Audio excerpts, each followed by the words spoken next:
शेती माझी प्रयोगशाळा या यूट्यूब चॅनलमध्ये मी आपलं स्वागत करतो. या चॅनलवर आपण नवीन असाल तर या चॅनलला सबस्क्राईब करा. या चॅनलचे नवनवीन व्हिडिओ पाहण्यासाठी बेल आयकॉन नक्की दाबा. आपणास व्हिडिओ आवडल्यास लाईक आणि शेअर अवश्य करा. नमस्कार, मी डॉक्टर मच्छिंद्र बांगर महाराष्ट्रातील देशातील हवामान परिस्थिती संदर्भात ताजा अंदाज देणार आहे. आपण बघतो की समोरील उपग्रही छायाचित्रामध्ये केवळ केरळ, तामिळनाडू, कर्नाटक आणि आंध्र प्रदेशच्या काही भागामध्ये स्थानिक हलकी ढगाळ परिस्थिती आहे. उपसागरातील कमी दाबाचं क्षेत्र विरून गेलंय. उत्तर भारतात अतिउत्तरेला जम्मू काश्मीर, लेह लडाख, हिमाचल प्रदेश आणि उत्तराखंडच्या काही भागात WDचा प्रभाव पुन्हा सुरू झाला आहे, परंतु तो अतिशय सौम्य स्वरूपामध्ये आहे.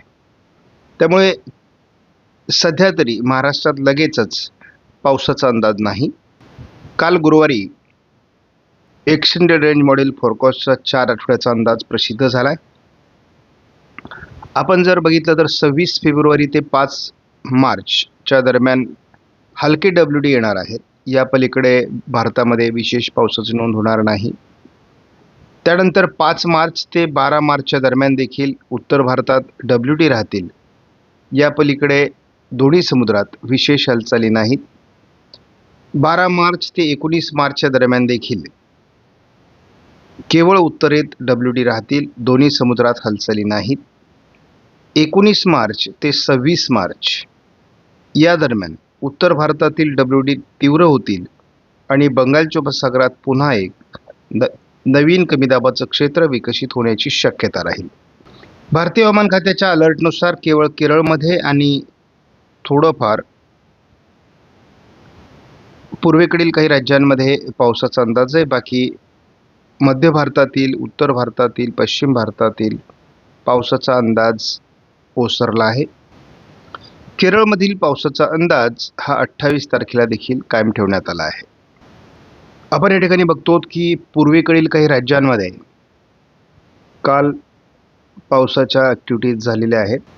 त्याचबरोबर आपण ओरिसामध्ये बघतो, आंध्र प्रदेशमध्ये, तेलंगणामध्ये, त्यानंतर कोस्टल कर्नाटकच्या काही भागामध्ये, केरळमध्ये आपल्याला पावसाच्या ॲक्टिव्हिटीज झालेल्या दिसत आहेत. मात्र उत्तर भारतामध्ये आणि महाराष्ट्रात देखील पावसाची नोंद झालेली नाही.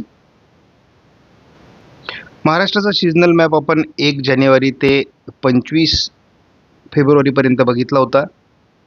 हा हिवाळी पावसाळा म्हणजेच विंटर सीझन होतं आणि या सीझनमध्ये आपल्याला फारशी पावसाची नोंद महाराष्ट्रामध्ये झालेली दिसत नाही. हे आपल्या लक्षात आलं असेल. आपण संपूर्ण भारताचा विचार करता 1 जानेवारी ते 25 फेब्रुवारी म्हणजे हा संपूर्ण विंटर सीझन आहे आणि या विंटर सीझनमध्ये उत्तर भारतातील सर्व राज्यांमध्ये म्हणजे अगदी राजस्थान, पंजाब, हरियाणा, दिल्ली, हिमाचल प्रदेश, उत्तराखंड, जम्मू काश्मीर, लेह लडाख या सर्व भागामध्ये पावसाची मोठी घट नोंदली गेली आहे. दरवर्षीच्या तुलनेत मोठी घट या ठिकाणी स्पष्ट होते. केवळ पूर्व राजस्थान आणि पश्चिमी मध्य प्रदेश, कर्नाटक राज्यांमध्ये सामान्य पाऊस झाला आहे, सरासरी एवढा. मात्र केरळ आणि तामिळनाडूमध्ये सरासरीपेक्षा जास्त पावसाची नोंद झाली आहे. कोकणासहित कोस्टल कर्नाटकाच्या भागातही पावसाची घट नोंदली गेली आहे. त्याचबरोबर आपण बघतो गुजरात, महाराष्ट्र, पूर्व मध्य प्रदेश, पूर्व उत्तर प्रदेश, बिहार, उत्तराखंड, पश्चिम बंगाल, ओरिसा, छत्तीसगड,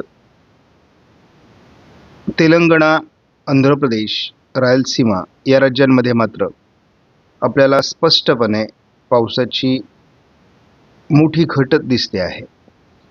या ठिकाणी पावसाची नोंद जरी हलक्या स्वरूपात झाली असली तरी विशेष पाऊस झालेला नाही आहे. त्यामुळे विंटर सीझन तसा कोरडा गेला म्हटलं तरी चालेल. आपण बघतो की केरळमध्ये आज देखील पावसाची नोंद होणार आहे. अतिउत्तरेला लेह लडाख भागामध्ये थोडं WDचा प्रभाव आहे. हा प्रभाव 1-2 दिवसांनी कमी होईल. मात्र आपण बघतो साधारण 3 तारखेला नवीन WD उत्तर भारतामध्ये येणार आहे.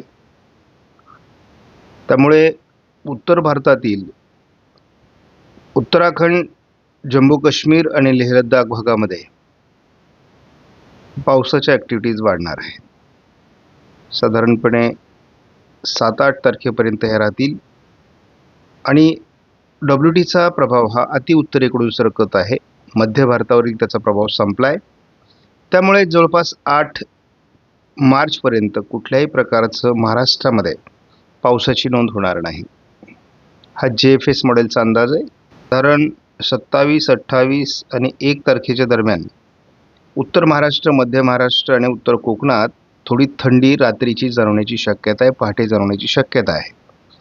मात्र आपण हेही बघतो की ही थंडी फार काळ टिकणार नाही, तर पुढे पुढे ही थंडी 2 तारखेपासून कमी होत जाईल. आपण बघतो की या ठिकाणी 27 तारखेला दुपारच्या तापमानामध्ये आता वाढ होऊ लागली आहे आणि विदर्भ मराठवाड्यात ही सुरुवातीला होईल.